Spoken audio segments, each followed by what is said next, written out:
house, the whole kingdom. Are you so doing? Or are you saying, my Lord's delaying his coming?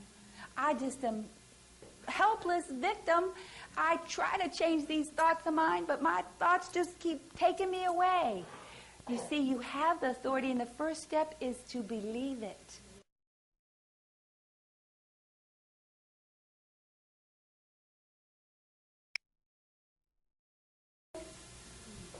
You know, once you're so doing, you're going to get your portion. You're going to be living in abundance. You're going to be living in wholeness. You're going to be living in good relationship. You're going to be living in peace, love, joy, and all of those things. See, that one that couldn't believe it. You know, it's the same story throughout the Bible over and over again. That one that couldn't believe it, he got his portion too.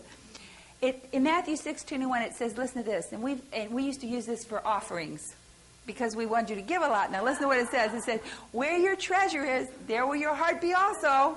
So if your treasure's not in this ministry, you're not going to be giving. But I tell you, I do believe in giving. And I wanted to tell you something else. I am going to start giving a portion of this ministry to something higher than this. Because I believe as a group, we're going to give to a higher... We have been giving away free CDs and all of that, but sometimes that's to a lower consciousness, to people that really aren't. I believe we should be giving a portion of our money to higher things, you know, which if, you know, you give to this ministry, and this ministry is going to give into something higher, because I think giving is part of God's plan. I think it's part of how we learn, how we keep a cycle going, how we keep a consciousness of that cycle going. But anyway, I wanted to say that. But it says, where your treasure is, your heart will be. And your treasure is your deposit. The perceptions you have defined within your heart are your inner beliefs. We can understand Scripture when we see the depth of where this is coming from. Where your deposit is, what you've deposited, the belief systems within you, is where your inner consciousness is too. Can you see that? Can you see that? It's not where you put your physical treasure. It's where you have deposited this belief system. There will be your inner consciousness. Isn't that something? I mean, you look at these Scriptures, they just come alive. This morning they were just coming and coming. Matthew 12:40. Let's go there. I don't think I wrote that down. Matthew 12 and verse 40 says this. Oh, I love this. For as Jonah was 3 days and 3 nights in the whale's belly.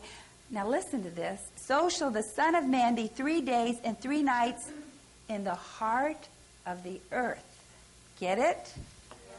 In the inner belief system of this physical realm. In darkness.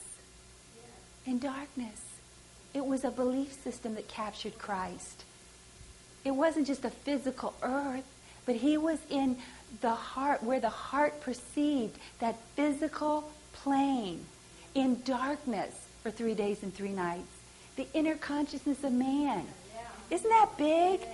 I've said many times, what God demanded his death? What God demanded his death? A crucifixion, a beating. You see, we've put it on this God out there somewhere. It was the God within the inner consciousness of man that demanded that. God is all love. God is incapable. The consciousness of God is incapable of something like that. But we have attributed that to God. And therefore we see all the suffering children, all the diseases, all the things in the world God caused. It's the inner consciousness separated from the truth of all love, all peace, all joy that caused all of these things. And it's you and I that have the opportunity at this moment in the history of humanity to take authority over that and to change it forever. Changing the whole consciousness of humanity. We're in a big time. We're in a powerful time. That's why people want to have this circle of light. They want, to get together with others that are really serious about changing. But it's that inner belief system that kept him in that the heart of the earth. Get it? The heart of physicality for 3 days. And I tell you, I was reading that scripture this morning, and I thought it's just, let's go to Matthew 22:37. The Bible just comes alive. 22:37. You know this scripture well, but I'm going to let you read it. It says this in 22:37. Jesus said unto him, Thou shalt love the Lord thy God with all thy heart, with all thy soul, and with all thy mind. there's the three consciousness. With all thy heart, the subconsciousness. With all thy soul, the consciousness. And with all thy mind, there is the superconsciousness. Because it says to us, it says we now have the mind of Christ. That is the superconsciousness of Christ. I looked up that word mind, and there's a couple of meanings, but one of them is imagination. We have the image nation of Christ. We can image things as Christ did. We now have the mind of Christ. The heart is, the scripture is a picture of the inner consciousness. Let's go to Matthew 13:15, and I'm going to end with this one, I think. Matthew 13:15.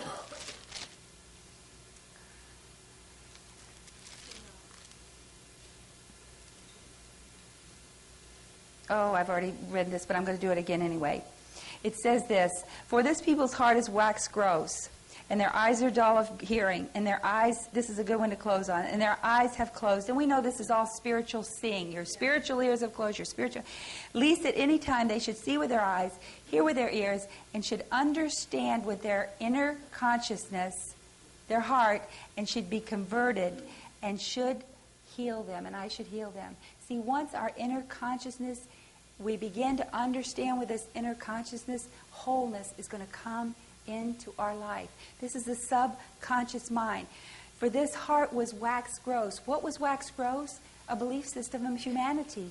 It was gross, wasn't it? It was gross. It believed in sickness. It believed in death. It believed in war. It believed in all of these things. It waxed gross. But when it begins to understand, it's going to be healed and become whole. You have the authority right now at this moment to change your inner consciousness. One step at a time. It's not something that happens. I think it's accelerating in the humanity, in the corporate consciousness, but one step at a time. We all have it. I just want to see if there's anything else I wanted to say if I had a scripture. It says many times in Scripture, it says their hearts were hardened. They had this rock belief system. Their hearts are far from me. The belief system of humanity was far from me. But you know what? Within you is that Christ, that super consciousness, that mind. It says you now have the mind of Christ. All we have to do is tap into it. Tap into it and bind it and loose all of those false beliefs and bind the truth of our being to us. And we really are going to ascend and help the whole corporate consciousness ascend what they have thought was reality. And so it is.